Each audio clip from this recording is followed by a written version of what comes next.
नमस्कार मंडळी, रामकृष्ण हरी. त्याला चालले शेतावरती. आज अळी घातले होते ना भाताच्या, तो आज माझा भात काढायचा आहे. ते पवार आणि बायको त्यांची म्हणजे माझी विठू माऊलीची जोडी गेले पुढे. मी म्हटलं मी पाणीवर भरून मागून येते. तर चला आपण शेतावर जाऊया. तुम्हाला व्हिडिओ दाखवण्याचा प्रयत्न करते, माझा पुरा भात दाखवण्याचा प्रयत्न करते, माझी झाडं दाखवण्याचा प्रयत्न करते. शेवटपर्यंत बघा. चॅनलला लाईक शेअर सबस्क्राईब करा. चला तर शेतावर जाऊया. पाऊस पण कमी झालेला आहे. खूप पावसाने हैराण केलं. पाणी इतकं शेतामध्ये पाणी शिरलं होतं ना, पण ठीक आहे, थोडाफार आलं आहे. हॅपी.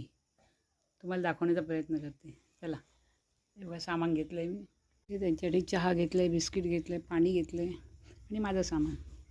सकाळची वेळ आहे, चहा घेऊन चालली मी. हां, तो पहिला एक नेला, हा दुसरा.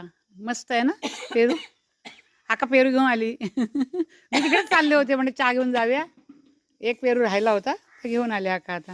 हो, आतमध्ये जाते ना. चल, आतमध्ये जा. ए, पण तुझं काय? चला चला चला चला आतमध्ये जा. चला, शेतावर चालली. भात कापतायत ना. चल चल, तुला काठी घेते हातात. आतमध्ये आतमध्ये चला, शाळा भरली. शाळा सुटली कधी आणि भरली कधी. आतमध्ये आतमध्ये चला. झालं खाऊन.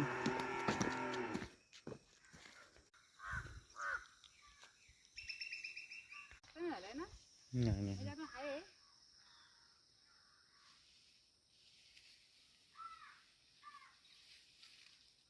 माझं भात कापायला सुरुवात झाली. अळी अळी टाकले होते ना आपण. अळीचा आलाय, थोडा बहुत आलाय, जास्त काय आला नाहीये. अजून काढायचं आहे आणि भरपूर गवत झालेलं आहे. हा बघा भात माझा मस्त बारीक तांदळाचा लावला होता. आम्ही असे अळी घातल्या होत्या छोट्या छोट्या, पण त्याचा आलाय, देवाच्या कृपेने थोडाफार आलाय. कसा वाटतो भात माझा, कमेंट करून नक्की सांगा. संध्याकाळी कापूया आपण. नंतर चांगली जात आहे का किती? माझा पेरूचा व्हिडिओ कसा वाटला कमेंट करून नक्की सांगा. या पेरूसाठी खूप मेहनत घेतली. मन्नगडवरून आणलं होतं, आता वाढलंय. तर त्याच्या पुढे पुन्हा यायला सुरुवात होईल, कारण बकऱ्यावर पिकात पण आम्ही हे पडदे लावले. आता बकऱ्यांचा काही दोष नाही, त्या कुठेही फिरणार ना. अरे ते काय बोलले माहिती आहे, बंद